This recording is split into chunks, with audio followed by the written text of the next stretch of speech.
Okay, guys, let's kick this off. Just to let everybody know that this session is recorded and we're going to put the final video on YouTube as well. So if you want to catch up on anything that Ned is going to be talking about, feel free to subscribe to our YouTube channel. You can find all of our channels on .netliverpool.org.uk. So you can follow things like our Twitter and our Facebook, our LinkedIn page. We've also got, thanks to our sponsors today, JetBrains, we've got 2 JetBrains licenses to give away. So if you're into .NET development and you like things like ReSharper to help assist you with programming, all you've got to do is if you can just add in the chat JetBrains giveaway, I'll add you into the raffle that we'll be doing at the end of the presentation. Quick one, I just want to say thank you to the lead agency as well for sponsoring .NET Liverpool. If they are recruiting as well, so if you wanted to look at their recruitment page, do feel free to go and give that a check out. They do a lot of cool stuff as well as using Terraform as well, which we're going to be learning with Ned today as well. So handing over to Ned. Ned is a Pluralsight author and he's been doing development for quite a while now. So I'll hand you over to Ned and yeah, enjoy the rest of the presentation, everybody. Awesome. Thank you, Joshua. And hello, everybody. Good evening, I suppose. It's afternoon for me, but I assume it's evening for most of you. Hi. So I do want this to be fairly interactive. So there's going to be some slides and demos and stuff, but you're probably going to have questions about Terraform, and I may know the answer. So I'm happy to, be interrupted in the middle of whatever I'm doing and answer an interesting question. That's going to keep it engaging for you and for me. Otherwise, I'm just going through something I already practiced, right? But I'll go ahead and share out my screen now. All right, there we go. That should be shared, and Zoom did weird things. Okay, good. Zoom stopped doing weird things. Thank you, Zoom. All right, so this is automating the cloud using infrastructure as code with a focus on Terraform. In terms of who I am, Joshua already mentioned it. I run my own company called Ned in the Cloud LLC, a one-man cloud wrecking crew. I have a bunch of courses for Pluralsight around Azure, Terraform, and HashiCorp Vault. Microsoft MVP for the last 3 years. You can find me on Twitter. It's Ned1313, or you can find me on my website. It's nedinthecloud.com. So it's usually fairly easy to remember. In terms of what we're going to cover today, I'm going to start out with infrastructure as code conceptually for anybody who hasn't dealt with it. This is an opportunity to kind of see what it's all about. And then we'll get into some of the tooling that exists out there and then introduce Terraform within that framework. And then we'll see how Terraform applies to deploying things in Azure. Now, I went with Azure as the example environment for this, but Terraform does work across multiple cloud platforms. So if you're building .NET apps to run on AWS, that's fine. Just because I'm a Microsoft MVP doesn't mean I don't use the other cloud platforms as well. And then we'll take a look at how you can tie Terraform into whatever automation pipeline you already have today. And I'll do that through an example using GitHub Actions. So that should be pretty fun. If you're interested, you want to try it out, I have checked these files into a repository on GitHub. So all you need is whatever your preferred code editor is, Terraform executable you can get from their website, an Azure subscription, and the example files, and you are good to go. First, let's kind of jump into the infrastructure as code core concepts. When I try to define infrastructure as code, there's a lot of definitions out there. I particularly like this one, which is provisioning infrastructure through software to achieve consistent and predictable environments. And that consistent and predictable are probably the biggest two. Generally, this is in a cloud context because if you've ever tried to deploy software to an existing data center or something running on VMware, consistency is not always there. But when you go to the cloud, everything's very, very standardized. So you can really apply this infrastructure as code to Azure, AWS, and get basically the same environment every time. You could do that on premises, but it is definitely a little trickier. The core components, what I think of when I think of infrastructure as code, is obviously it's defined using code. I don't think you can really get around that. Generally speaking, it should be stored in source control. And I know I'm speaking to developers, so this seems really obvious. But when I speak to infrastructure folks, they're like, oh, no, I just have all my scripts, in a folder on a file share. It's fine. I'm like, no, that's not fine. Don't do that. It needs to go in source control, obviously. And it could live alongside the application that it supports. So if you have an application that relies on a bunch of services in the cloud and you want to spin up those services first, the two could live in harmony in the same repository, or it could be a shared services platform where it's going to live in its own repository for whatever reason. When it comes to the approach for infrastructure as code, it could be declarative or it could be imperative. Again, if I'm speaking to ops people, they're very, very used to imperative. They're used to writing bash scripts or PowerShell scripts that do this thing, then do that thing, then do that thing. And that's generally how they think of things. With developers, usually a little more comfortable with the declarative mode of things of here's how I want something to be, go make it so. And it's up to the compiler or Terraform to go do the imperative portion of that. Another big thing is idempotent and consistent. In the case of Terraform or any other infrastructure as code tool, generally speaking, if you run the tool and build out your infrastructure and then you run the tool again, you didn't change anything, it's not going to do anything to your infrastructure. That is pretty key to the whole thing. You don't want it to deploy another copy of your infrastructure every time you run the script. Generally speaking, imperative scripts struggle with that a little bit. Declarative, it goes, oh no, I already have everything I need. I don't need to set up anything else. I'm not going to touch the configuration. Or if there's one thing that has changed, Terraform and other tools can tell you, this is the one thing that's changed. You added a subnet or you added a container service. I'm going to create that thing and leave everything else as is. There's also a concept of push or pull. Do you push the configuration from a centralized point, or are you pulling the configuration from a repository? And this usually applies more to config management than it does to infrastructure as code. Just as an example, if you've spun up a virtual machine and dropped an agent on it, and that agent, like a Puppet agent, checks for an updated config every 5 minutes, that's a good example of a pull type configuration. If you're using Ansible, then that's usually more of a push type configuration because Ansible runs and reaches out to all of its targets and pushes the configuration at them. They have different scaling limitations. Generally, the pull scales a little bit better because it's up to each individual agent. The push can struggle to scale because it has to push that config out to a bunch of agents and create a whole bunch of connections, but it does vary a bit depending on the software you're using. Why would you do this whole infrastructure as code thing? Well, I guess there are some benefits. One is automated deployment. So you already have automated deployment of your software, at least I hope that you do, or you're thinking about it. Why not deploy the infrastructure underneath automatically as well? Infrastructure as code can get you there. Another one is consistent deployment. So I set up my dev environment, and then I set up my QA environment, and then I'm setting up production. I probably want those to be consistent. And when I make an update to the staging environment, I want that to be reflected in my production environment.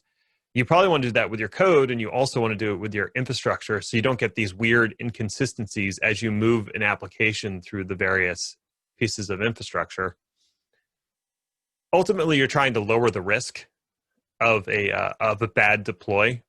Because you're testing the deployment, you can do it across multiple environments. You can see whether or not there's going to be an issue before you push to production. And you can do that with both your infrastructure and your application.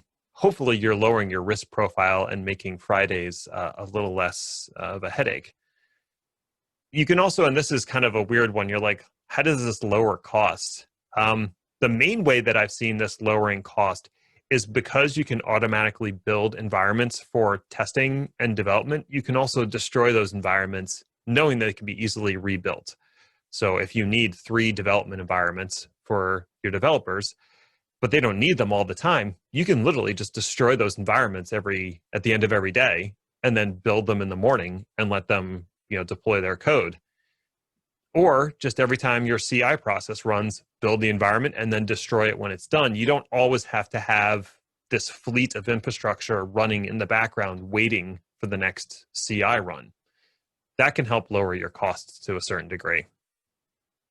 And you're just developing reusable components for other applications that you might be thinking about deploying. So once you've built the infrastructure, the underlying infrastructure for one application, it's probably going to be very similar for another. So you can create modules that you can then reuse across your other applications in your business. There are like some challenges that come with this. So I don't want to pretend this is all sunshine and rainbows and everybody gets a strawberry smoothie. It could be a rocky road. It does increase the level of complexity in the sense that now you're managing infrastructure as code, whereas before you weren't really maybe worrying about it. You just deployed it and then you kind of forgot about it. So you've increased your complexity a little bit, and you're introducing some unfamiliar tools and process. Now, the tools will be unfamiliar. The process is not going to be unfamiliar to you. But if you're trying to bring your infrastructure or DevOps team in this, they might be less familiar with the process of developing something as code and managing a pipeline and those types of ideas. So for them, it really is a challenge. There's also a certain level of required rigor and discipline when it comes to using these tools. Generally speaking, it's really bad form to alter the infrastructure outside of the tool, because the tool has a picture of the world and it's managing that world. And if you go in and tweak something outside of that, now it doesn't know about that, and the next time you try to push an update, that change is no longer included. So if you're trying to fix something, and I think everybody's seen this, right? I'm just going to put a quick fix in. I'll just change this one setting on what I have in production. That never makes it back into the code or into the settings, and the next time you deploy, the same issue crops up again. So you have to have the discipline to, okay, there's an issue. I'm going to log the issue. I'm going to make the update. I'll let it roll through my environments. It works, thumbs up. Now it's part of my code. It's not just this one-off thing that I forgot about, and it's 6 months later, and now things are broken again. Another challenge is heterogeneous environments, and this is more around if you're working with Terraform or any of these tools on premises. You're not going to have this really nice cloud API that you can talk to, and it's got standardized services and all that kind of good stuff. You're not going to have that on-prem most likely, so you are going to have to fight with the VMware API and the fact that there's not a standardized virtual machine size and not standardized performance and disks and all that kind of good stuff. So, I mean, that's more the ops cross to bear, but it is important to point out that that is a challenge around these infrastructure as code tools. Speaking of the tools, what are the tools? Let's talk about the tools. There's cloud-specific ones out there, and you may have already dealt with some of these. If you're an AWS shop, you've probably dealt with CloudFormation or CDK. CloudFormation is for AWS, and really only for AWS. It can't deploy resources to any of the other clouds, but if you're an all AWS shop, it's good enough. You can write in YAML or you can write in JSON. Most people prefer YAML because it's a little more readable, but that's usually the tool of choice. ARM templates, if you've worked with Azure, those are Azure Resource Manager templates. Same sort of idea, but again, it's Azure specific. You can only use it with Azure. And Google's version of that is Deployment Manager. So all three of these are specific to the cloud that they run in, and you can't really use it to manage other clouds. But like I said, if you're all in on a particular cloud, awesome. Go ahead and use them. If you're trying to do some configuration management, then there's configuration-focused apps that you might have heard of, like Ansible, Puppet, Chef, Salt. Usually when someone is stringing off the litany of DevOps tools, they're at least going to talk about Puppet and Chef and maybe Ansible. If you're talking to a networking person, they're almost definitely going to mention Ansible because networking people seem to love Ansible. So those are the configuration-focused ones. And then the infrastructure-focused ones, there's more than what's in this list, obviously, but two that I'm familiar with is Pulumi and Terraform. So Pulumi it's almost an abstraction of Terraform because it uses some of the Terraform providers underneath. But Pulumi is available in TypeScript and JavaScript and C# and a couple other languages. And it basically creates a framework for you to write infrastructure as code as true code, and you're not using a DSL, basically. Terraform has its own DSL, which is the HashiCorp configuration language. So there is that learning process of, oh, you have to use HCL. It's not necessarily a bad thing, but it is a difference between the two tool sets. A few considerations here is, number one is learning curve. If you're already using one of the tool sets or you're already in one of the clouds, it might make sense to just stick with that tool. You have to think about use case. Why are you doing infrastructure as code? You have to think about supported targets. Obviously, if you're using Azure and AWS, you'd hopefully pick a tool that can create infrastructure on both, or you could try to learn both tool sets. That's a little more challenging. I know both, and they are both uniquely weird and difficult in their own way. You also have to consider the existing skill set of the people you're working with. Are they more comfortable writing stuff in C#? Are they more comfortable creating declarative configurations in YAML? Whatever skill sets already exist may help with adoption of infrastructure as code. I did want to do a quick comparison because ARM templates, if we're talking about Azure, are probably the most obvious one, and you probably already use these to a certain degree if you're doing any kind of deployments in Azure. At least when you're deploying things through the portal or through Visual Studio, it generates ARM templates on the back end, even if you're not actually trying to use them. Basically, the difference is ARM templates are written in JSON. Terraform uses its own language, HCL. ARM templates, if you've used them, they have something called parameters, and these are basically inputs into the template. Terraform uses the term variables instead of parameters. In ARM templates, for them, variables are internal values within the template that are computed. In Terraform, those are called local variables or local values. So it can get a little confusing, the whole parameters versus variables, if you're used to using ARM templates. Fortunately, resources are the same across both. They both have built-in functions that let you manipulate things inside the template. In ARM templates, if you want to kind of modularize a particular deployment, you can invoke a template from a template, and that template might have a standardized thing that you're always deploying. In Terraform, the version of that is called modules. In ARM templates, if there's a dependency between two resources, for instance, if you want a virtual machine to have a public IP, and you have to create that public IP before you create the virtual machine, there's a dependency there. ARM templates don't figure that out on their own. You have to explicitly call out that dependency, that's a little annoying. I hope they fix that at some point. Terraform automatically detects a dependency. It creates a graph of all the resources and says, oh, okay, I see in the configuration of the VM, you're referencing this public IP address. I need to create the public IP address first. So it does automatic dependency, though if there's a non-obvious dependency that it can't figure out through that graph, you can put a dependency in manually.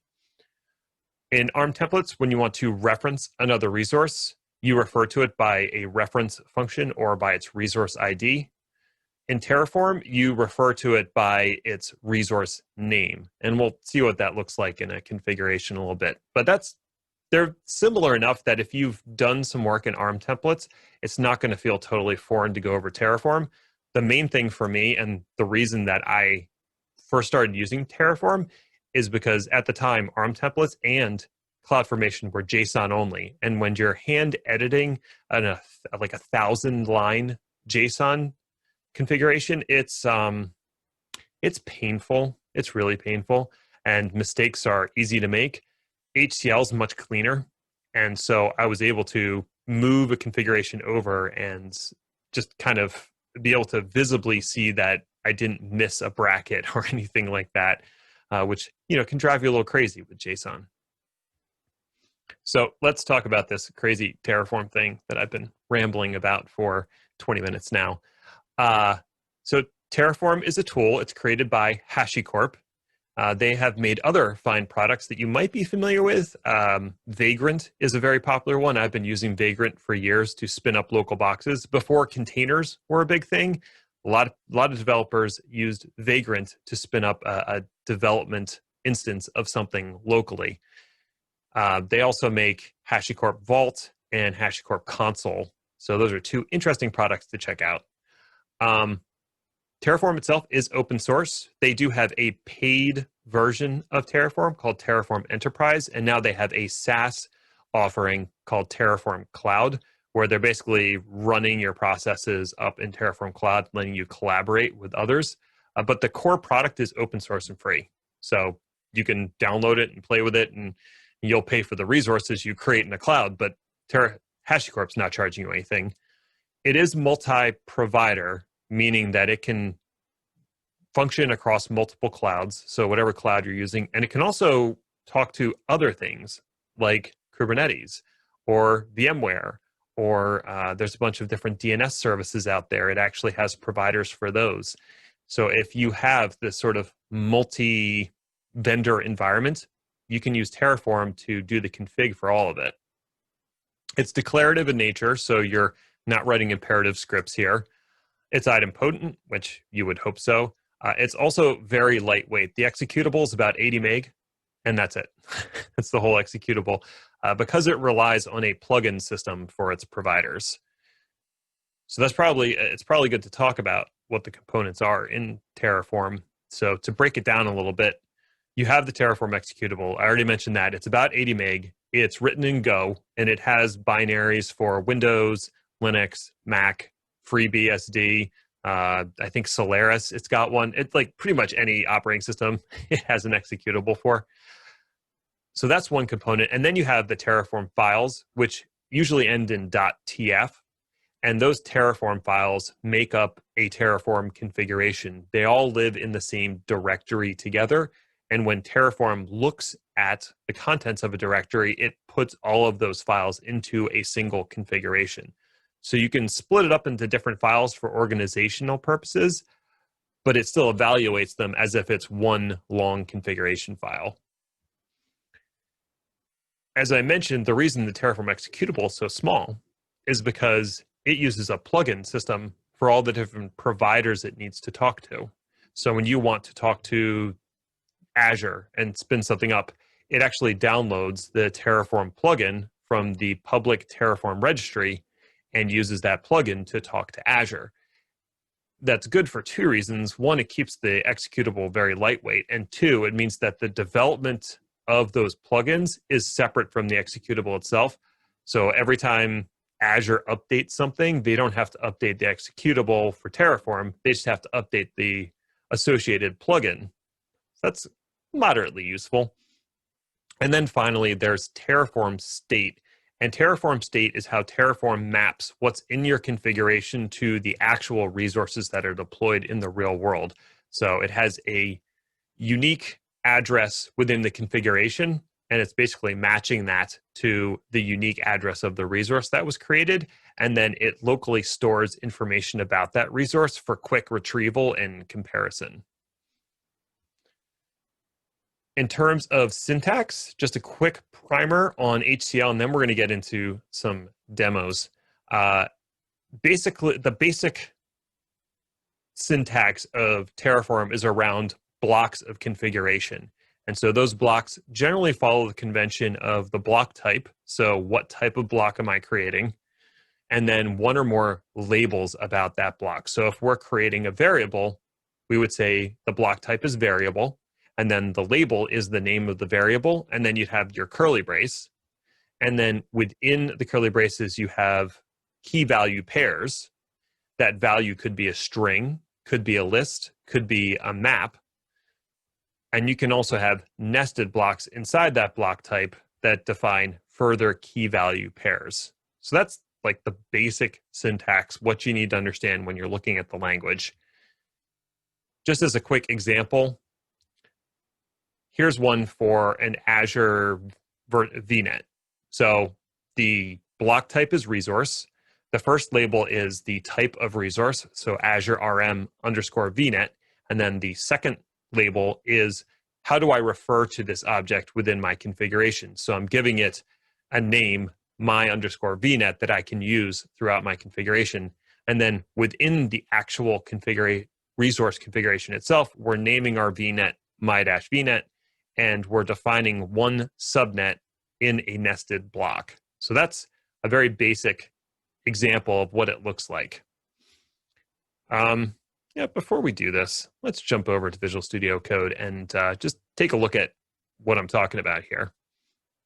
All right, so this is Visual Studio Code's my preferred code editor, and let me just bump this up one. There we go. That should be plenty big for everybody to see. You can do this in Visual Studio as well. I just tend to use VS Code. And what I have here is a basic configuration. So let's take a look at the basic configuration real quick. Ooh, got something in chat? No, that's not for me. Okay. So here's a basic configuration, and what we're creating here is a virtual network. And I start off with a configuration block where I define what providers I want to use and what version of that provider I want to use. So I'm deploying things in Azure. So I've got the Terraform block at the top. That's basically saying this is configuration information about this particular config. And then I've got a nested block called required providers. And here I can list out one or more key value pairs of providers I want to use in this configuration. And I can say, here's where I'm getting this provider from. The source for this can be a fully qualified address to a website, and then the directory you can find it under, and then the actual name of the provider.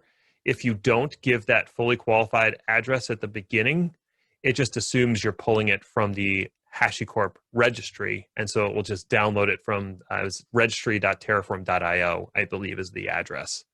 And then you can specify what version of the provider.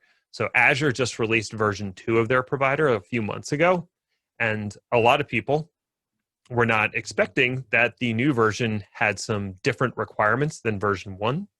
And that was a bit of a curveball for some people. If they hadn't set the version to 1.0, they were suddenly seeing some error messages that were unexpected, let's say. Oh, thank you. I also love dark mode in VS Code. Gives my eyes a break. So the little squiggle here is, this indicates that it can be anything within the 2.0 realm. So 2.2, 2.3 is fine. But if version 3 comes out, it's not going to pull down version 3. It'll just pull down the latest of version 2. And you can extend this out to 2.1.0, and it would stay in the 2.1 realm. So if you'd done this, if you were smart and you did the 1.0, you wouldn't have ended up with some broken code. Also, read the release notes. Then we get into the first thing here that I already mentioned a little bit, which is variables. So variables are basically your inputs. This is what you're inputting into the Terraform configuration, and you can define a lot about the variables. The first one I'm defining here is the region, and you can, if you want to, you don't have to specify any of this. You can just say variable region, leave it empty, and Terraform will take whatever value you want to give it. But you probably want to be a little more prescriptive about it and, sanitize your inputs. So we can set the type to string. There's three primitive types in Terraform. There's string, number, and Boolean. And then there's collection types like list and map. So you can set it to any of those types. And then I always like to put a good description in there. What is this variable for? Not just for other people, but also for myself in case I forget. Like region's pretty obvious, but if you have a weird variable in there and I don't remember what that's for, that's a problem. And then you can set a default value for that variable. I'm setting it to East US. When you run the script, you can override the default value, but it's nice to have there for just running it easily. And then one thing I didn't include, and this is brand new in the latest version of Terraform, is now you can do variable validation. So you can actually include a validation block in here that you can apply a logical expression like greater than or equal to. You can also apply a regular expression and say, if it doesn't meet this regular expression, reject it, and here's the message to give back why you're rejecting it. And you can have multiple validation blocks in there to check a whole bunch of things. So you can really, this is brand new and it's still being sort of sorted out, but it's nice to have that power there, especially if you know you can't trust your end users to put in, correct variables. So the next variable I here is a prefix, and I'm going to use this for the naming of resources. So I can just apply this prefix string to any resources I create. The next block is defining the providers. So I know I told Terraform the configuration block, these are the providers that I require. Here is where I'm actually configuring the provider itself. Now, in the case of Azure RM, I don't have to provide any information in the provider block. I'm going to be providing it kind of through environment variables, but if you wanted to, you could put information in here around authentication for the provider. But we'll see how that works in a minute. The one thing that I talked about that broke configurations when you move from 1 to 2 is this features block. This is now a required block in providers in the Azure ARM provider. In 1.0, it was not a required block. In fact, it wasn't even available. And the features let you enable certain features around the provider, especially things like preview features. Because they made a required block, older configurations that pulled down the new version of the provider weren't valid anymore, and that was kind of a problem. So people learned their lesson on that pretty quickly. But I do have it included, so we don't have to worry about that. Then we get into data sources, and what I'm doing is setting up a local value. And you can set up as many local values as you want.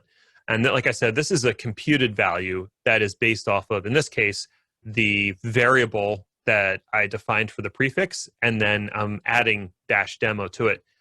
This is the syntax that you'll see when you're constructing a string and you need Terraform to interpolate one of the internal values.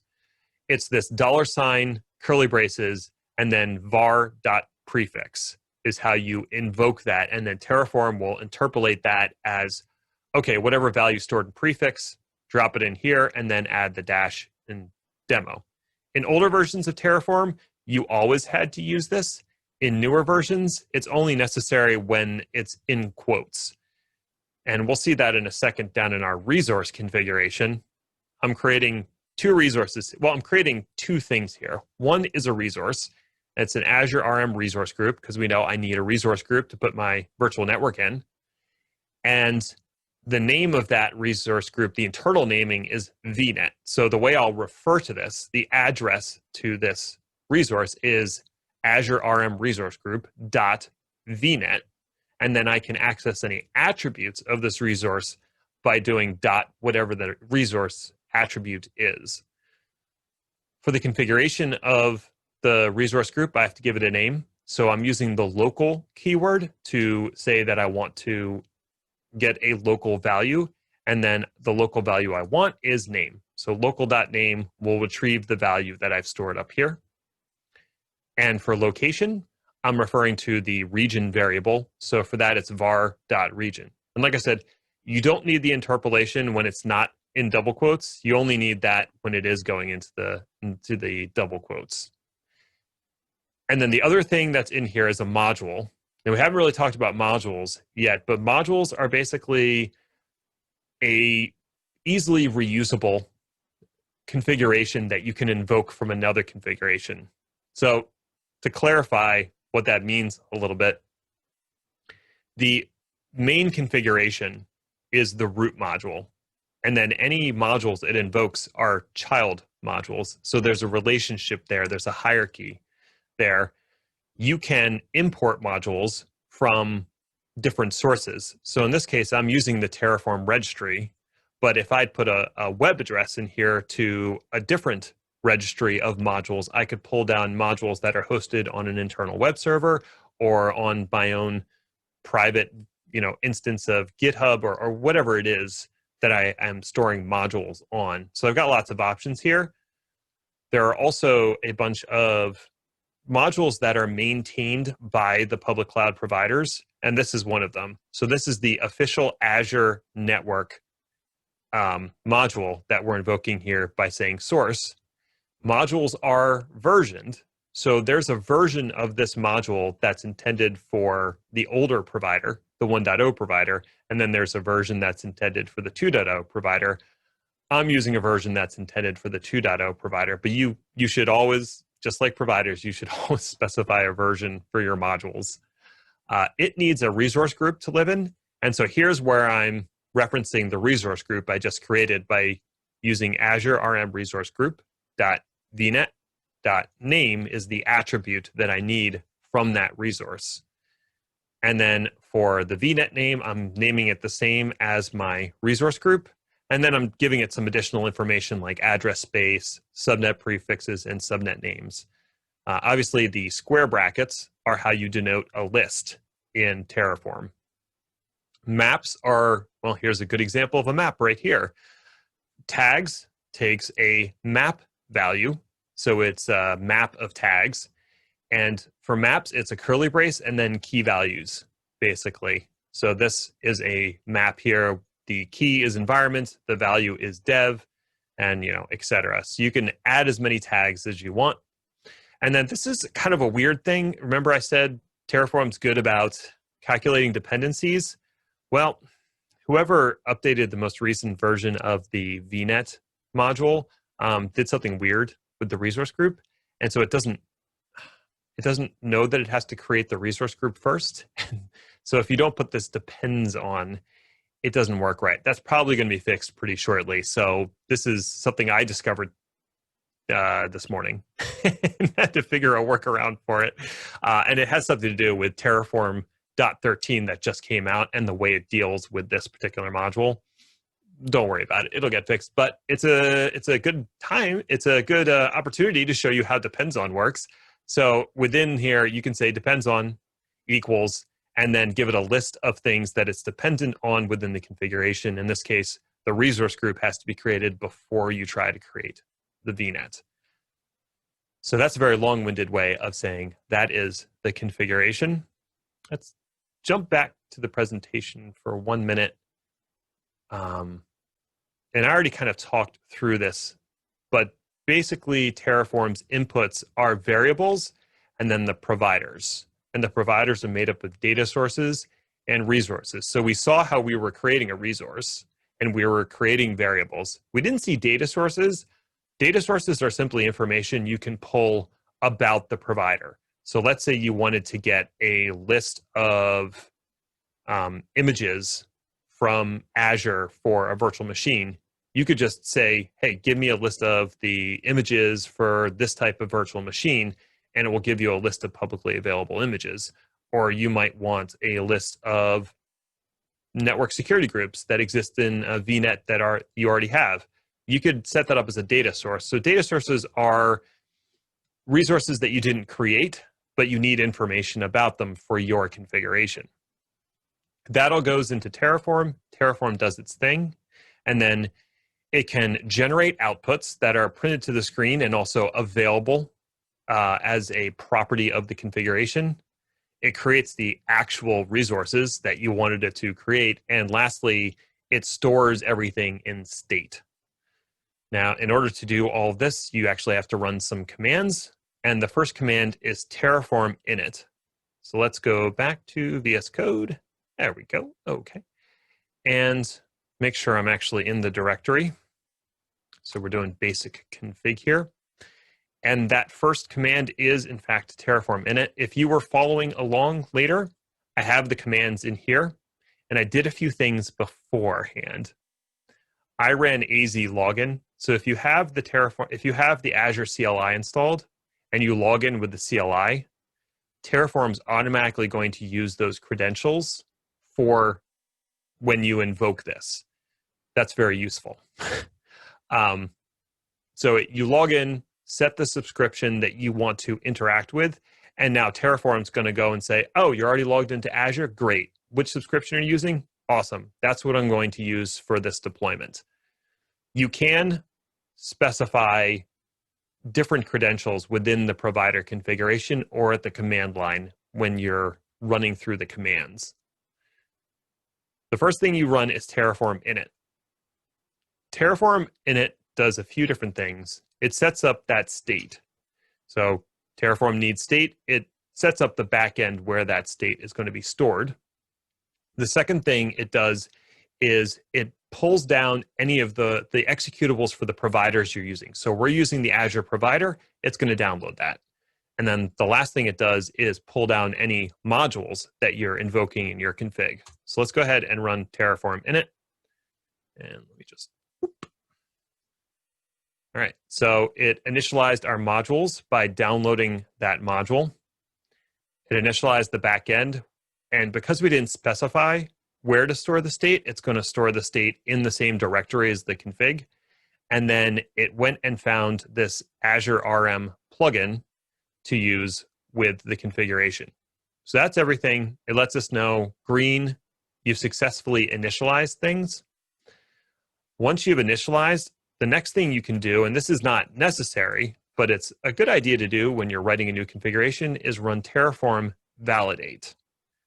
And what Terraform validate does is it takes a look at your configuration and sees, is your syntax good?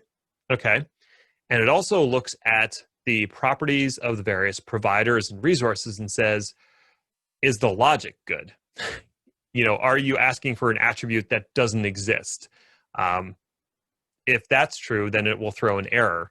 And so this is an easy way to see if your configuration is syntactically valid before you actually try to deploy it. It doesn't mean that everything's going to deploy smoothly every time. There's no guarantee of that. But it does at least tell you that syntactically, things look good. You can move on to the next thing, which is Terraform plan. So where am I? Terraform plan. It's the next thing in the workflow. Why would you run Terraform plan? Terraform plan takes a look at the target environment, takes a look at what's in your config and says, what do I need to do in the target environment to make that match what's in your configuration? That's pretty useful. So let's run that. Go ahead and copy Terraform plan. And you can also store this plan in a file called tfplan. I'm calling it basic.tfplan so that you can apply that plan in the next step. You don't have to do that, but it's sometimes best practice if you're running it locally, because it also looks at the state and says, what's the state look like right now? If anybody else interacts with the state and messes with it, the plan's no longer valid and you'd have to run a new plan. So it'll let you know your plan's out of date, you need to rerun it. So that's more important in a collaborative environment where multiple people might be making changes to your config. So like I said, this is basically reaching out to Azure and looking at what exists up there and then figuring out what it needs to create in Azure to match our config. And it should come back with roughly 5 resources that'll be generated. Yeah, there we go. See? Yep, 5 resources. So let's just maximize this and take a look at what it's actually doing. So it's letting us know that the little plus, green pluses to create things, and it is going to create a resource group. And then the module creates a number of resources. So it wants to let us know what those resources are. And it's going to, well, it's not creating a resource group. It's referencing an existing resource group.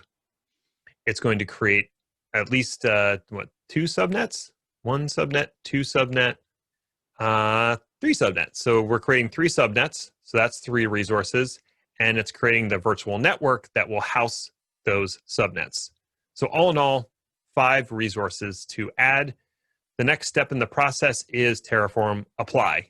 So this is what actually applies what's in the configuration to the real world. So I'm going to go ahead and I can just copy it here. Now, I'm referencing the plan that I just created. I could also just say Terraform apply and it'll show me again what it's going to create and then ask me if I'm sure. But because I have the plan file, it doesn't need to prompt me because it knows I've already run a plan successfully and I know what I'm doing, or at least it kind of hopes I know what I'm doing. So it's going to go out and deploy this infrastructure in my Azure subscription and then come back and let me know what it just did. All right, there we go. It's actually creating now. Sweet. While it's doing that, in terms of getting this environment, if you're going to follow along later, there's some setup to do. I have this folder over here. Let me just kind of smooth that out. 0 setup remote state. We're going to be using a remote state for the next config. I'll explain what remote state is in a minute, but there's some commands in here that you'll need to initialize and create the remote state stuff. I set it as step 0 because it's kind of some setup stuff, but we'll get to that in a moment. All right, so our apply completed successfully. It created the resources that it said it was going to do, and it created the state file that holds all of this state information. So if we look in our one basic config folder, we can see we now have this terraform.tf state file. This is where the info is stored. And just as a general word of caution, don't edit this. This is for Terraform to manage, not you. It's in JSON, but it is, Terraform knows what it's doing. There's some good information here. It does store the version of Terraform. So if someone comes along and tries to update the config using an older version of Terraform, it'll say, nope, can't do that, can't update the state. You need to be using at least the same or newer version of Terraform to do that. It also has stuff like serial and lineage. Every time this config is updated, those will be incremented.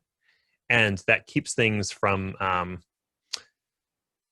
if I ran a plan, the plan stores that lineage and serial number. So because it's storing that lineage and serial number, if someone updates the config and the state file, when you try to run that, execute that plan, it's going to say, oh, I don't match that serial lineage anymore. You need to run a new plan. That's how it knows. And then it has a bunch of resource information in here about the resources that were created. So that's all sitting in Terraform state. If you do want to interact with state, the way that you do that is using the Terraform state command. So that lets you list the contents of the state. So we can do like Terraform state list. These are all the things that are sitting in the state. And then if you want to know information about any particular item in that state, you do show, and then just grab the address of the thing you want to know about. And it'll spit out the attributes of that particular item. This is useful if you're updating a config and you need to refer to an attribute. You can do this show to see all the attributes of that resource that are available for you to use. All right. Cool. The last step in the life cycle, if we want to call it that, is Terraform destroy. And so this is sort of how Terraform can clean up after itself. So if you were creating a development environment or, I don't know, doing a demo like I am, you can run Terraform destroy. And I added the auto approve switch here, and it will go out and delete everything that's in the configuration. So it cleans up after itself nicely. So if you were running this in like a CI context and you wanted to deploy out an environment, deploy your application, do your testing, and then tear everything down, Terraform destroy will take care of tearing all that infrastructure down when you're done. So it'll go through its destruction process now. So that's the workflow. While that's destroying itself, let's talk a little bit about best practices and design patterns within Terraform. Obviously, you should store your configuration in source control. This configuration, these examples are all stored on GitHub. Pretty much anytime I start something new in Terraform, the first thing I do is go create a new repo and start with a README and a git ignore and go from there. I don't just start, open up a text file and start banging away. Ideally, you'll use remote state. When I say remote state, that means that that state file, or I should really say the state data in the file, is stored not on your local desktop. If you're just doing local development and you're trying it out, it's fine. It's not a big deal. But if you're going to collaborate with a team, that state needs to sit somewhere else. And there's a lot of options out there. It can sit on and it can sit in an S3 bucket and use DynamoDB for state locking. It can sit in Azure RM's Azure storage in a storage container. That absolutely works. It can actually use Kubernetes secrets now to store the remote state. It can use Console, which is a HashiCorp product, to store remote state. I think it can use a file share too. So there's lots of options. Basically, the core is move it somewhere else if it's important to you, because desktops die all the time and you can't collaborate. Yeah. There's also a feature. Yeah. Quick question just on the Yeah. states. Of course. If you're collaborating, like you were saying, like you're going to put everything in, let's say a repository, and you wanted to roll back, the state changes are going to be rolled back on that state file. Would that cause any issues? So the state wouldn't go in your repository. The state data will live separately from that in something like an S3 bucket or a file share or whatever. If you wanted to roll back, roll back a commit and then reapply your configuration, that will update the state file as part of that reapply of the configuration. But the state data itself is not going to go in source control. Good That's question, great. though. Thanks, Ed. Sure. There's another feature called Workspaces. Workspaces basically allows you to use the same configuration to create multiple environments. And it does this by creating a new instance of the state data for each workspace. So if I create a development workspace and run the same config, it says, okay, you're deploying a new environment with a new piece of state data. I'm going to create that separately. I don't think that's in any of my demos, but I can show that if that's interesting. It's a pretty useful feature. That's definitely in your Pluralsight course. It is. Yeah. Yeah. There's one another question one in the chat as well. Oh, sure. Yeah. Just regards to the dark mode using in VS Code. That's a great question. I actually don't know what theme I'm currently using. If there's a way to see that easily, just let me know. Workspace.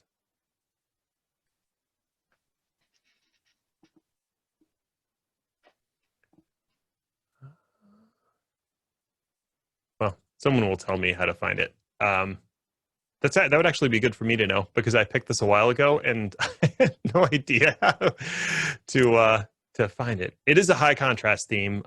It's the theme that I use in my Pluralsight courses. Setting bottom left. Color theme. It looks like it's just high contrast.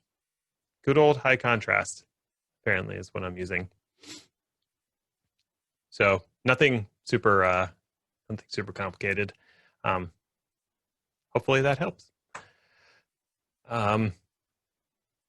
So in terms of another common thing is to create modules for your common components. So if you're creating a virtual network, there already is a module for that, but you might have other constructs that you're constantly creating. Create it as a module, then it's reusable. You don't have to put it in every config. You can version it. You can manage it. That seems somewhat useful. And then another common practice is to separate your configurations by workload. So when I say workload, I mostly mean application. So each application you deploy, if it has infrastructure that's associated with it, you're probably going to separate your configurations by the infrastructure that supports the application, and then maybe you might have additional config. You might have one config for networking and another one for your virtual machines. You can also separate them by who manages the different things in your environment. Ooh, that's a good question. Someone asked, what would I say is a pro for Terraform over Ansible? Ooh, that's a good one. So that's a whole podcast in and of itself. And funny that you should ask, because I just recorded a podcast on packet pushers heavy networking that covers that exact topic of why you would use Ansible over Terraform or vice versa. And I'm going to see if that's published yet. No, I don't see it. I know that was going to publish like this week, maybe. So I'm going to drop a link in the chat. So if you go to that, I believe the next one, which should publish like tomorrow because it comes out on Fridays, that should be the episode that I recorded with an Ansible expert. And we kind of went back and forth about why you would use Ansible versus Terraform. The short version of it is Ansible's really good at networking stuff, and it's really good at configuration management. So to a certain degree, Terraform's good at standing up infrastructure that's immutable. It's not going to change. But where it doesn't do so well is with ongoing config management of the internals of, say, a virtual machine or a network switch or something along those lines. That's better handed off to somebody or some other tool set. So a common pattern you actually see is standing up the infrastructure and bootstrapping it for Ansible, and then handing it over to Ansible to do the rest of the config management on, say, the virtual machine or your networking gear or something like that. So hopefully that's helpful. And we actually just had, so I have my own podcast, which happens to also be part of Packet Pushers. It's called Day 2 Cloud. I'm going to drop the address for that. I don't want this to become all the things Ned does show, but so I'll add these on the YouTube channel as well for when we're replaying it. Thank you. So that we just recorded a podcast with Josh Duffney, and he wrote a book called Become Ansible, and we talk all about the book and Ansible in that podcast as well. And I think that either just came out or is going to come out next week when the book officially releases. So 2 good resources if you have questions in the world of Ansible and Terraform. So we already did the basic environment deployment, so I can skip over this. This is what we did. Yay. And it did all the things that we wanted it to do. Before we get to automating Terraform, I did mention remote state, and that's what this zero setup remote state basically does is if we get down to the resources it creates a storage account where you can store your remote state data, and each instance of remote state is a blob in the storage account. So you have to create a storage account and a container. And then what I do is I create a SaaS token that can be used to connect to that storage. And that's what Terraform uses to write its state data. So each instance of state data will become a blob, and it can actually lock the state while it's being used by issuing a lease against that blob and saying, this is currently open, nothing else can touch it. And that it creates that lock when it first starts doing an application or a plan. And then when it concludes, it lets go of the lease. So that's a feature of Azure storage, which is useful. That same thing doesn't exist on S3. So on S3, you actually have to set up a DynamoDB table for the state lock data. And there's a couple other ones that are like that. So it's whether or not it can lock it natively or you have to tack something on there. But anyway, so that's what this remote state setup does, is it creates that storage account and container for you. And then as an output, it spits out the storage account name, the resource group name, and the SaaS token that you'll use. So if I go into that, it would help if I could type. If I go into that directory and do a command called Terraform output, this will push out the outputs that were defined inside the configuration. So that's where I get my SaaS token and my storage account name. I'm going to delete this after we're done, so I don't really care if you grab the SaaS token. Don't write anything to the storage account for the next 20 minutes, please. But that's basically, if you're following along, you'll need this information to go through the next thing, which is this remote state config. So in this example, the configuration is exactly the same. What's in the main.tf file is exactly the same. That doesn't change. So we don't have to look at that again. What does change is I've added this other .tf file in the same directory to define the Terraform backend. And like I said before, Terraform will take all of the .tf files inside the directory and mush them into one configuration. So this is just an easy way to break them up. So what I'm saying here is the backend where I want you to store your state data is using Azure RM. And then here's the name of the container. And the key is the name of the blob it'll create inside that container. Now you notice I didn't give it the storage account name. I didn't give it the SaaS token. I didn't really give it a bunch of information it might want. And that's because I'm going to tell it that information through environment variables and through the initialization command. So if we look at the commands.txt in this directory, the first thing I'm asking you to do is set up the SaaS token as an environment variable. So if I do env ARM SaaS token, that helps. I already have that SaaS token as an environment variable. This is how you do it with PowerShell. If you're on a Mac or whatever, you can use export and just export the ARM SaaS token. When you initialize Terraform with that backend type, it's going to look for this environment variable as one of the potential authentication methods. And if it finds it, it'll go, good, this is how I know how to authenticate to the storage accounts. The other thing it needs is the actual name of the storage account. And we can do that by running Terraform init and then specifying information about the backend config as part of the initialization command. You might be like, why are you doing that? The reason is it makes the backend configuration abstracted enough that you can just reuse the same backend config for a bunch of the other configurations, just copy and paste or whatever. And then you're issuing the rest of the information at initialization time. The other reason is some of that information might be sensitive, like the storage account or the SaaS token. You probably don't want to commit that to source control.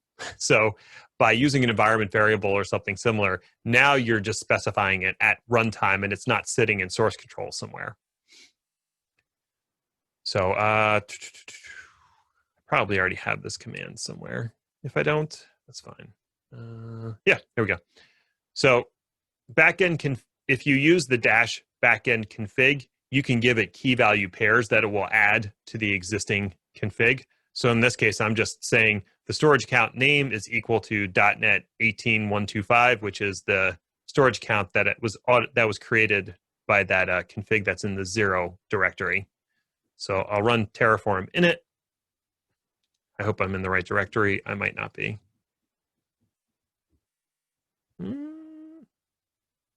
I'm not in the right directory. Oops. Well, that's fine.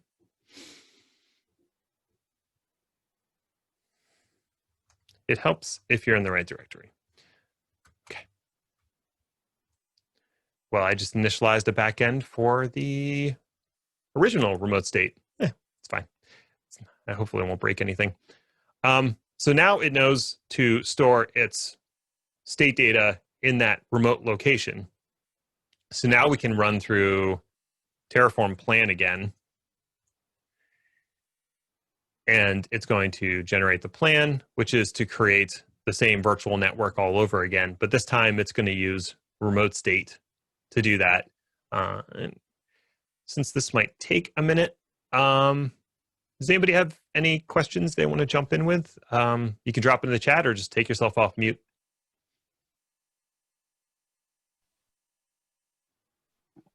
I've got one, Ned, just with Sure. regards to Terraform and how it complements things like Kubernetes and containers. Okay. So if you don't have a Kubernetes environment, you could certainly build one using Terraform.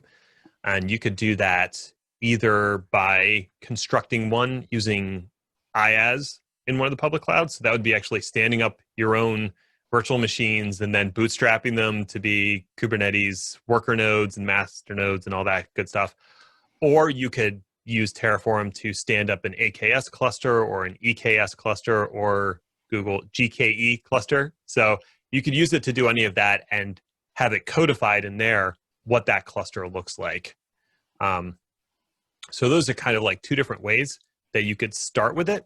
And then there is actually a Kubernetes provider for Terraform. So you could have Terraform deploy things inside that Kubernetes environment.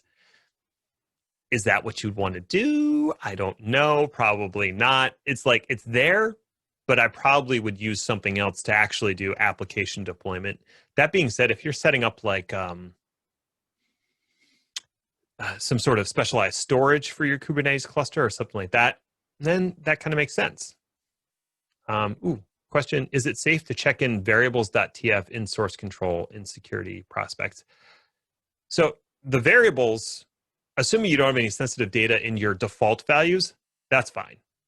But the actual values that you're going to submit at runtime, you may want to store those outside of source control. One of the ways that I've seen done is by storing them in console or in some other key value pair system, and then pulling it out of that at runtime and submitting that in line to Terraform. And the way that you do that is when you run Terraform plan. Let's just do Terraform plan -H to get the help. You'll see you can specify -var and then give it the values for each variable inside that configuration. That's one way to get variables in there. A second way is to store the variables in their own file. And each line is a key value pair. So you have the variable name equals whatever the value should be. And you can just say a command time at runtime, here's the file that has all my variables.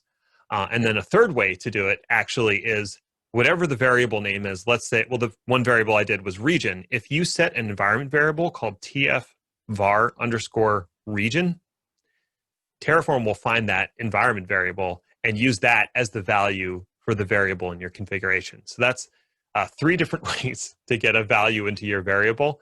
So a lot of it's going to depend on how you're automating your Terraform deployment. Which reminds me, did I actually apply? I did apply. Okay. So now in theory, if we go over to Azure, get out of my way, Zoom. Okay, there we go. Let me just refresh this. Go to the storage account. That's helpful. In the storage account, here's the storage account.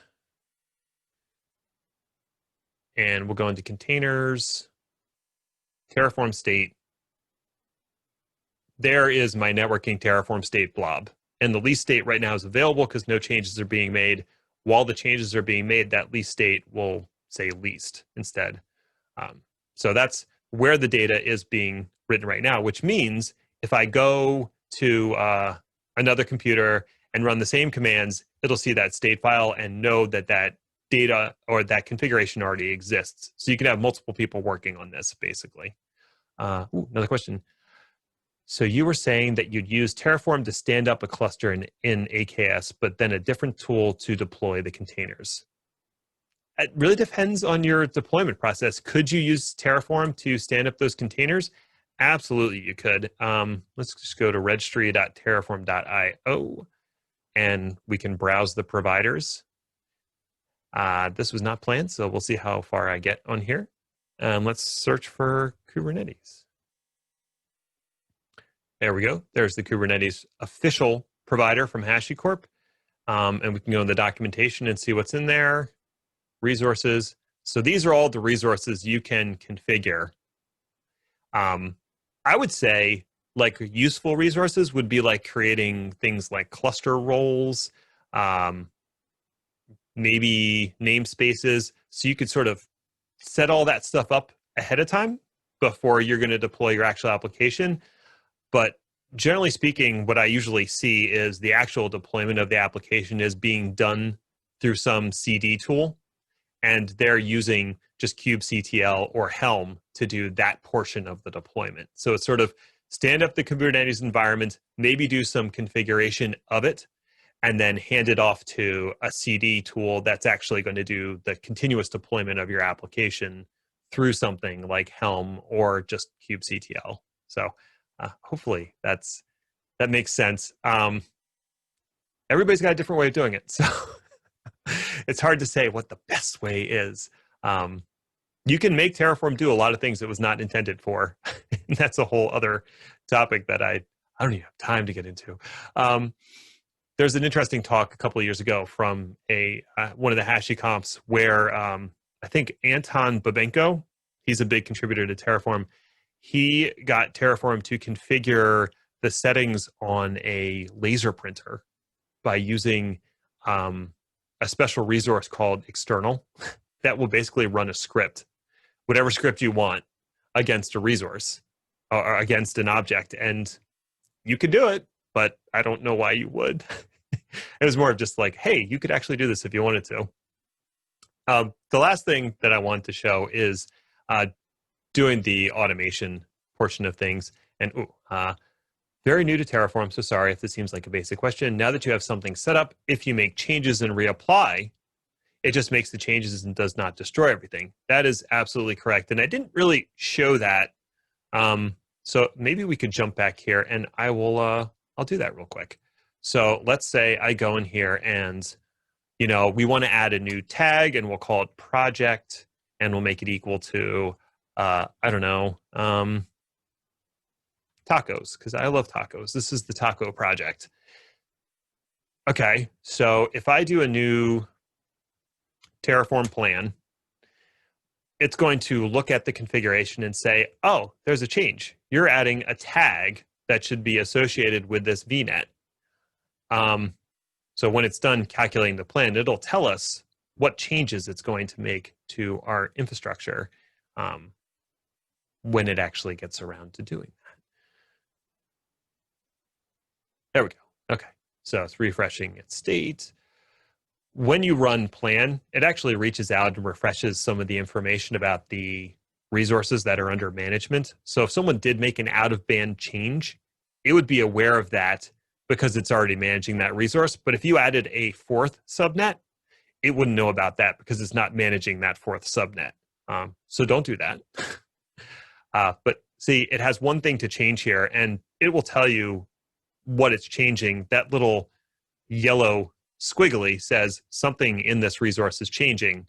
And then the plus sign says, okay, the thing that's changing is I'm adding this tag. If I was removing something, it would have a red minus to let you know that thing's being removed.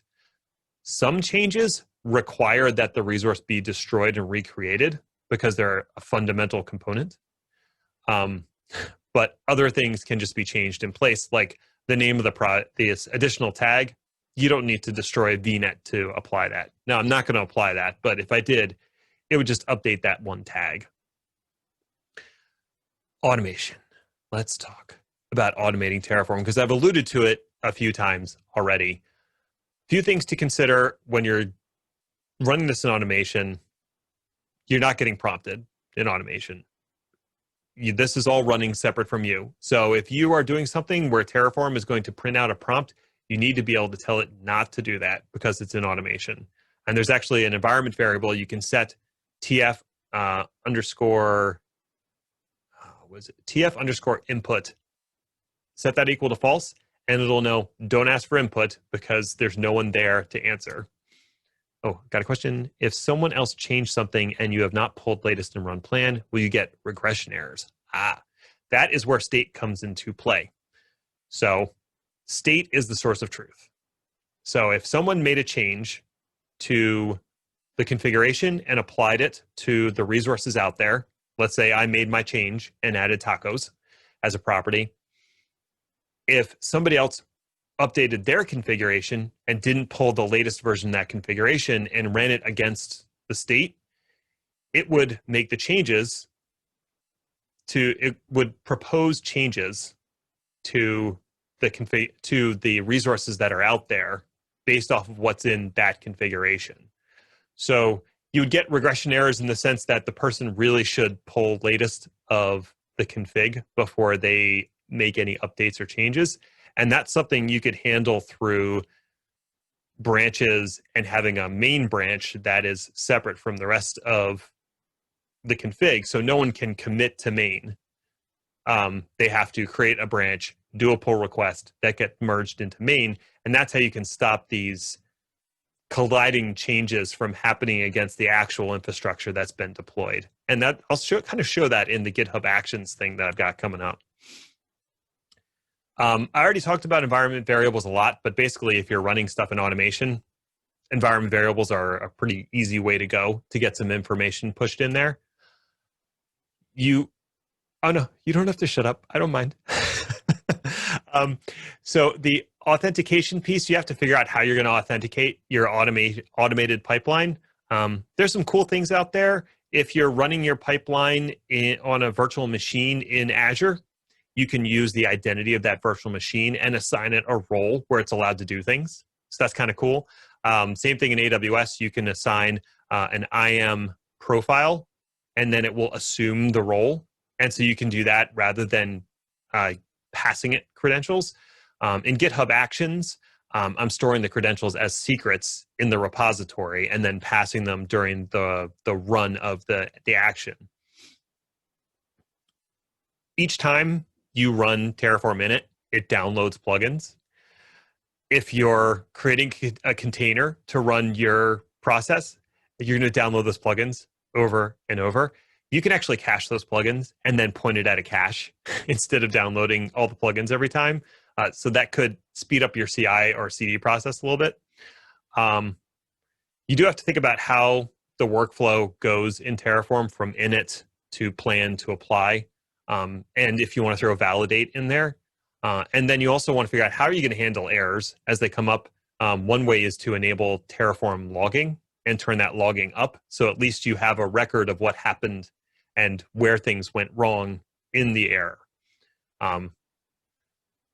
So now we're going to kind of apply this knowledge to GitHub Actions. I'm not sure who's used GitHub Actions in here. So I'm just going to very briefly go over what it is. I am learning about it as we speak. So I'm a total noob to GitHub Actions. I literally set it up this past week for this demo, in part because I wanted to learn it. So at a very high level, GitHub Actions starts with a workflow that's associated with your repository. There's triggers in that workflow that will kick it off. So when an event happens in GitHub, it will trigger a workflow. You can also manually trigger it, but generally speaking, on pull request, on push, on something else, do this thing. What's this thing? It's one or more jobs. So jobs are basically a number of steps inside each job that it will step through. And like I said, you have triggers that will kick off the workflow, and then it'll run one or more jobs. By default, those jobs are run in parallel, but you can also set them up to run in a serial fashion if you want. And from my understanding, basically each job is going to fire up a container or a runner and run in the context of that container. So if you have 6 jobs running, it's going to spin up 6 separate containers that may or may not be able to talk to each other. So that's a pretty complex setup. Ours is going to be very simple. It's a single job. It also has access to the secrets that you've stored in your repository. So you can use that to store some configuration data or sensitive data. If your config is more complex, I'd probably recommend storing that somewhere else and then storing a secret in GitHub Actions that has access to that repository of information. So for instance, you could set up a basic table in Azure Storage that has your key value pairs for your config, and then grant the authenticated service principal for GitHub Actions access to that table to pull config data. So that could be like one example of how you might do it.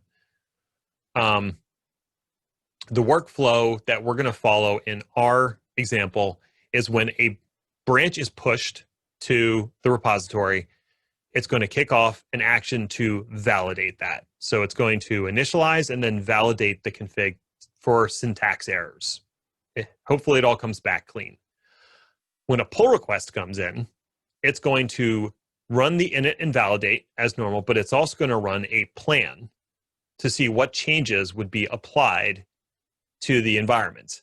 And it's going to store the results of that plan as a comment on the pull request.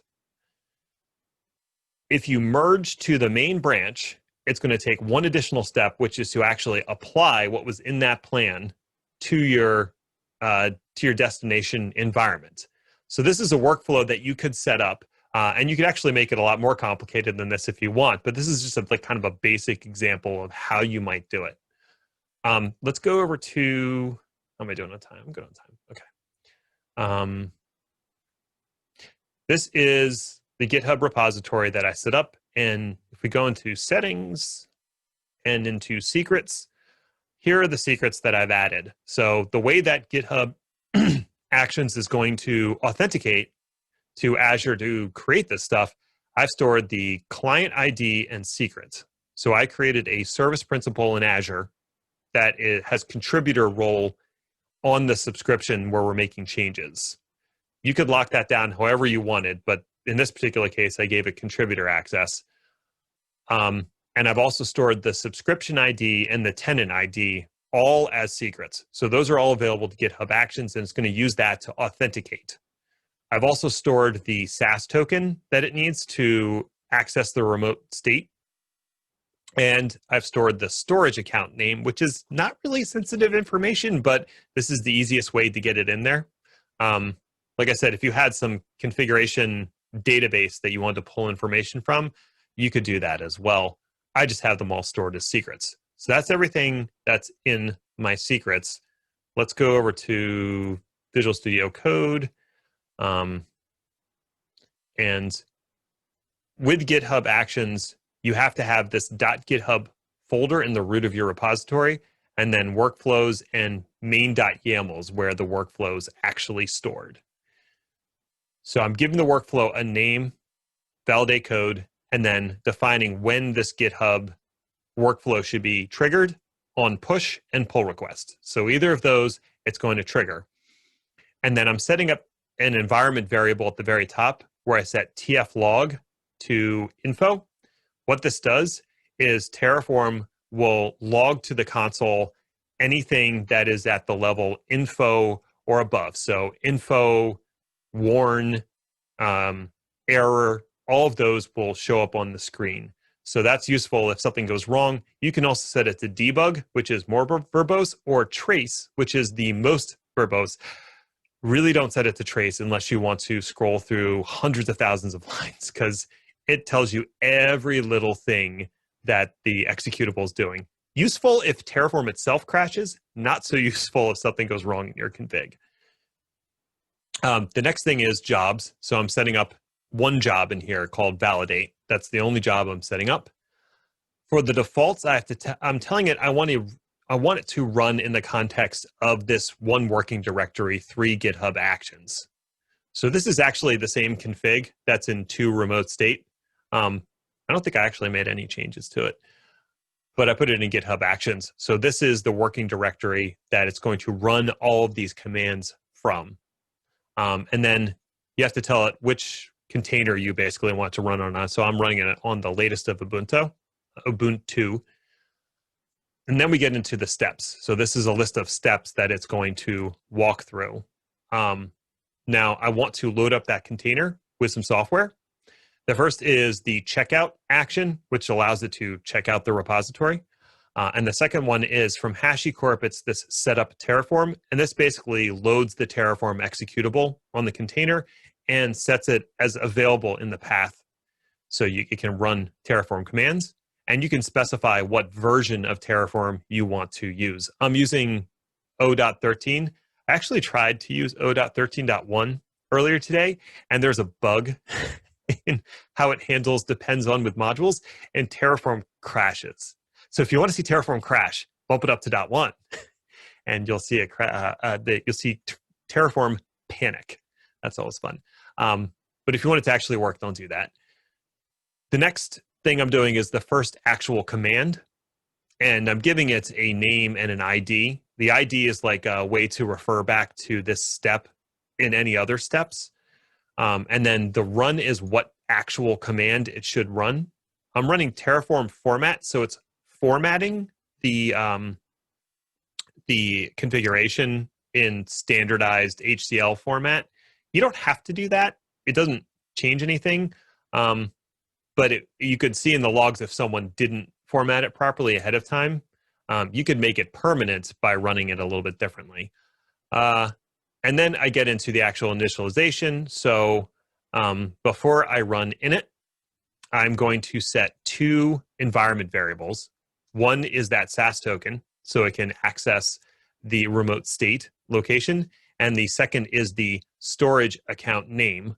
And both of those are stored in GitHub secrets. So the way that you refer to it is secrets dot the name of the secret that you have in your repository. And then this is the environment variable it will be in. And then I'm running Terraform init backend config storage account name equals the storage account environment variable. So it's the same command we saw before. It's just running it automatically. Once that runs, it's going to try to run Terraform validate.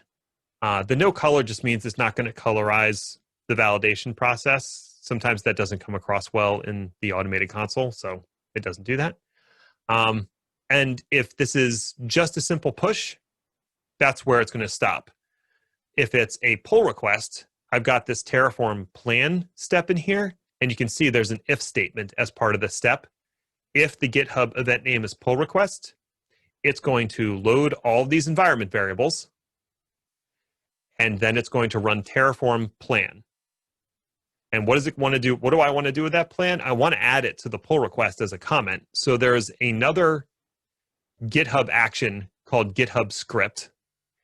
And I didn't write this. This was in the example from Terraform. So thank you for that. It would take me a long time to figure all this out. But basically what it does is it takes the output from the format, from the initialization, and from the validate and the plan, and it adds all of those in as a comment in the pull request.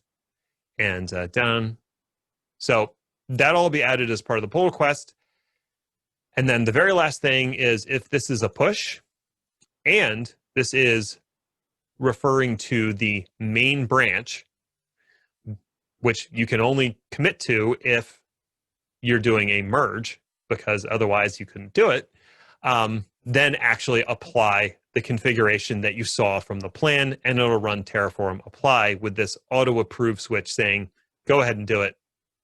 Technically, you could also, from the pull request, you could stash the TF plan as an artifact and then pull it in here. I did not have time to get that working, but if anybody wants to try to figure that out, go for it. I'm sure there's a way to do it.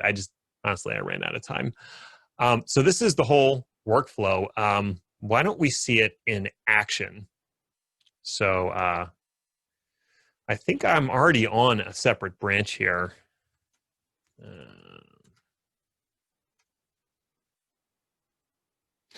Yeah, I am.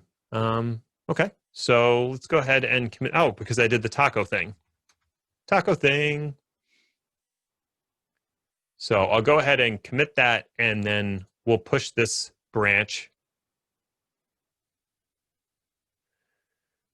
There we go. And so that should kick off a GitHub action here. If we go over to actions, yep, there's a taco thing. So it already started kicking off the workflow. We can go into it.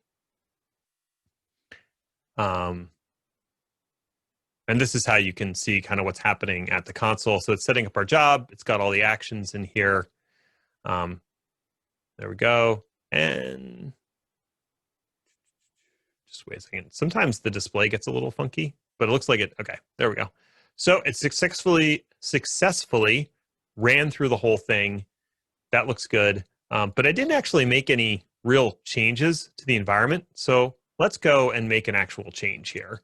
We'll go into main.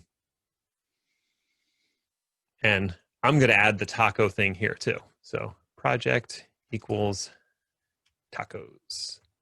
We'll do that.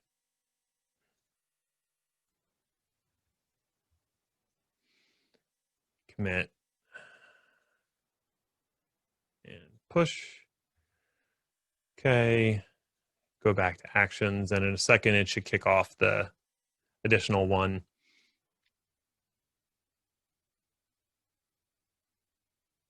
There we go. All right, so that's running.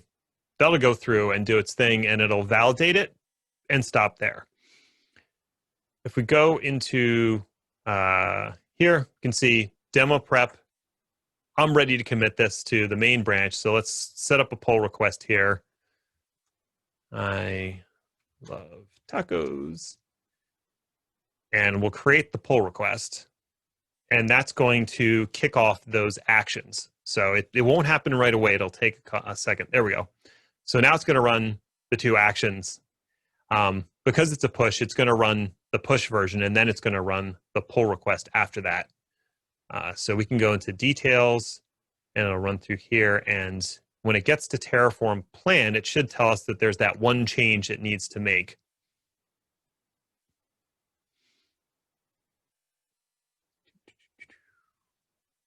And you can see that it's in the plan. Oh, good. It finished very quickly. Wow. You can see in the plan how much more verbose it is because we set the log level to info. So this would really help you if something went wrong. In fact, many things went wrong when I was trying to set all this up, and setting it to the higher logging really did help me out. I also discovered if you do this and Terraform panics, it never exits that run step, and you actually have to cancel the workflow. So fun fact, fun thing that I found out. So if we go back to the actual pull request and take a look in our comments, there we go. So it left this information. It said format looked good, initialization is good, plan was successful, and here's the plan that it actually laid out for us. The only thing that's changing is our tags. We're adding that project thing. So if that all looks good to me, and it does, I can merge the pull request. And because I'm merging a pull request, that creates a push to the main branch. So we can go back to actions. And in here, we can see that now it's running this updated action, and it should run through. And this time, because it's the main branch, oh, it's already doing it. It's running Terraform apply. So it should, I mean, the apply should happen pretty quickly. It's not like it has to do much here. And then our updated tag will be part of that VNet. So that's an example of how you could run the automation using GitHub Actions. I've done the same thing with Jenkins. I've done the same thing with, was it Code Build in AWS? And I've done the same thing with Azure DevOps. They all work. Some of them require a little more hand-holding than others, depending on how Terraform conversant they are. But I'm sure you're used to that if you're using any of those tools. And this is what we just did. So to summarize, in terms of key takeaways, using infrastructure as code can really help with your deployment process. Now you're standing up the infrastructure at the same time as you're standing up your application, and both of those are sitting in source control. So if something needs to change about your environment, that is in source control and not just in someone's brain. While this whole thing was about Terraform, if you want to get into IAC, I would focus on all the fundamentals and then the tools, because Terraform is just one of many tools. So someone mentioned Ansible. That's a great tool as well. And in fact, I just bought the book from Josh called Becoming Ansible, and I'm starting to run through it now because I should know more about Ansible myself. But just, lastly, adding your infrastructure as code into an automation pipeline really helps unlock the power of infrastructure as code and Terraform. So, good. We still have time. So I'm ready for any additional questions, comments, wild theories. We can talk about taco recipes, like whatever makes sense to all of you. Oh, Lance, which is the most conversant Terraform platform? Oh, geez, that's hard to say. When I was going through Azure, the Azure DevOps version of it, that had a marketplace item for Terraform that was pretty convenient. So it already understood the idea of the different steps that Terraform walks through. And it was pretty easy to just copy and paste in the little bits and then, set your variables in Azure DevOps and have it pull the information out of there. So I thought that was pretty easy to set up. And actually, once I got over the hump of understanding how GitHub Actions works, that was pretty easy too, just because there were some good examples already out there. So I would say those are great. If you're going to use code commit and code build, they were not designed around Terraform. They don't understand Terraform. There's no such thing as like a marketplace item. So those two are, I'm not a fan, if I'm being honest. And Jenkins is kind of the same thing. You have to write the script yourself. There's a plugin to install Terraform, and that's all it does. It doesn't understand anything about Terraform beyond that.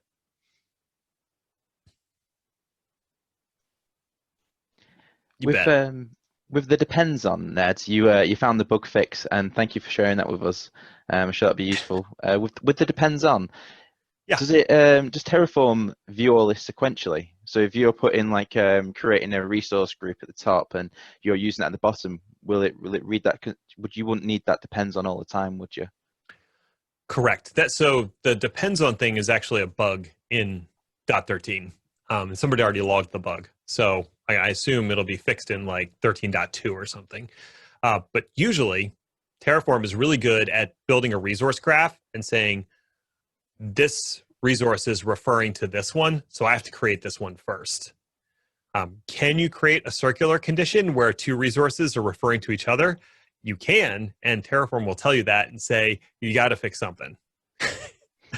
Yeah, because that's definitely you could do it, and it'll say circular arguments. You got to break them apart in some way that it can be actually built. If there is no dependency between resources, it will build them out in parallel when you do apply.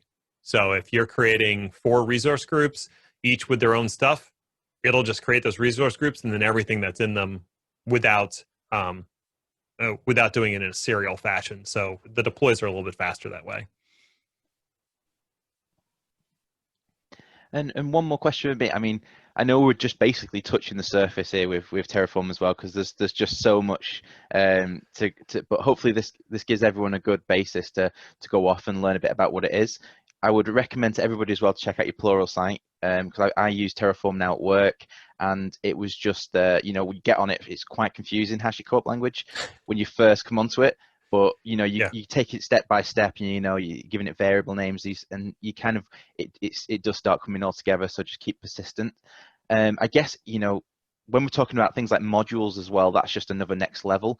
And when you go into like things like microservices, and you think there's a lot of architecture, I guess, around where this actually belongs, because you've got a web app and you spin up this web app into a resource group. You say, okay, keep Terraform there. But then when you're looking at a bigger project and you're splitting it all out, where does that Terraform belong? So do you do things like shared projects, I guess, and then modules to connect them? Yeah, I've seen in larger organizations where they have like a repository of modules that have been vetted, not just by like, say, the network team, but also the security team. So the security team might have like some best practices they want you to follow when you're setting up your VNet. Or the one thing that I saw that was pretty cool is they were actually setting up the entire management of the subscription and resource groups with all the appropriate locks and policies and stuff. That was all being set up by Terraform. I've seen the way I got started with it was I was working for a consulting group, and we were going into a lot of clients and setting up cloud infrastructure for them. And rather than running through scripts or something, it was easier to build stuff in Terraform. And then we started creating modules as well for common configurations across all these different clients. And it just made the deployment process that much easier. I think internally you might have the same situation where you have a bunch of applications that are using similar infrastructure underneath. So why not codify that in a module that can be versioned and tracked? And just to outline as well, if you're new to Terraform and you want to bring it to your company, you could just do that one service, couldn't you, with Terraform, and you can reference other services. So you don't have to deploy everything with Terraform. You can just sort of reference sort of like containers that it needs. That's the data sources portion of things. So you can reference other things that already exist in your environment by invoking a data source and pointing it at that thing. And you can pull in attributes about that particular resource outside in your environment. There's also an import feature in Terraform. It's a little tricky, but you can basically, if you have some infrastructure you want to bring in to Terraform and bring it under management, the import function, you have to build out the config that would have those resources, but rather than applying the configuration, you actually run an import command to bring all of those existing resources into the config and into the state data.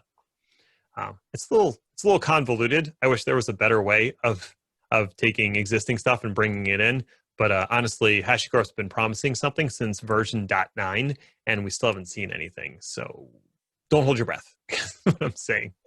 Someone's asking, Nahar is asking about an error that they came across when upgrading from 11.13 to .12. Ooh, yeah. For a little context corner here. The move from .11 to .12 was pretty significant. They went from HashiCorp language version 1 to version 2.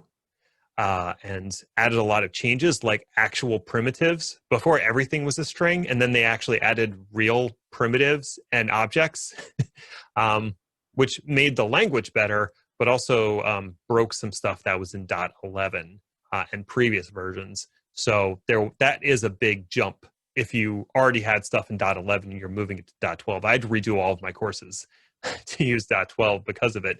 So that's the context. They are just, yeah, if you want to jump on the mic or throw it in text what the error is, I can try to help. I have a little experience with it. Yeah, Ned, can you hear me?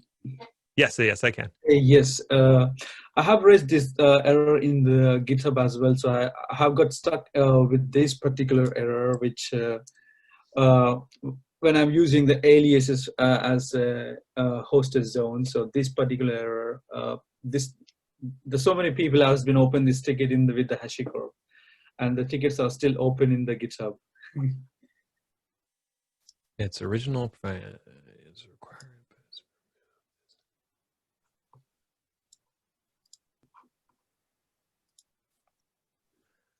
Interesting. Yeah, that I work with. So it's a module. It almost seems like you would need to downgrade to .11, make a change, and then upgrade back to .12 to get around this error. Yeah. Before doing to 12, we gone to 0.11.14. That's what the Terraform documentation has recommended. So everything is went fine with the 0.14, and once we are going to upgrade from 0.14 to 0.12, any upgrade version, this is what is throwing up. And and I've reverted back to 0.11.3. So I'm not moving anywhere to 0.12 until they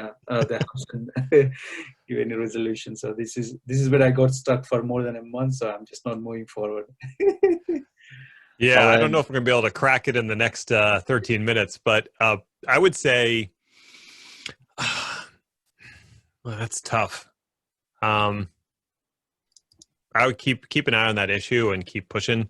It's going to be a bit of a race condition between HashiCorp that maintains Terraform and AWS that maintains the provider, and who wants to take ownership of this particular issue. Fortunately, there's usually some pretty good synergy between the two of them. So yeah, that's as an interesting issue, and definitely not the only one when you're upgrading from 11 to 12 that people have run into.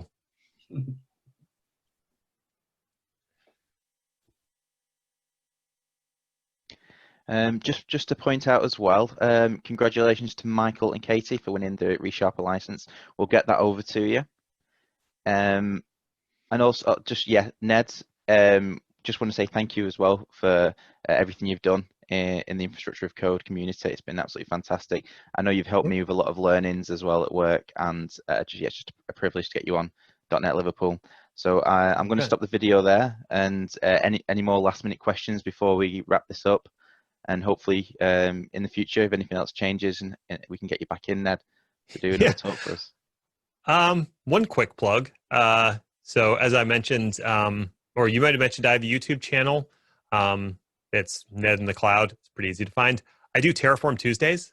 Every Tuesday, I do like a 10 to 15 minute live stream about Terraform. If you're interested, jump on. I try to do it around 11:30 Eastern time, which would be like 5 hours ahead on your side. So I like 4:30 or something.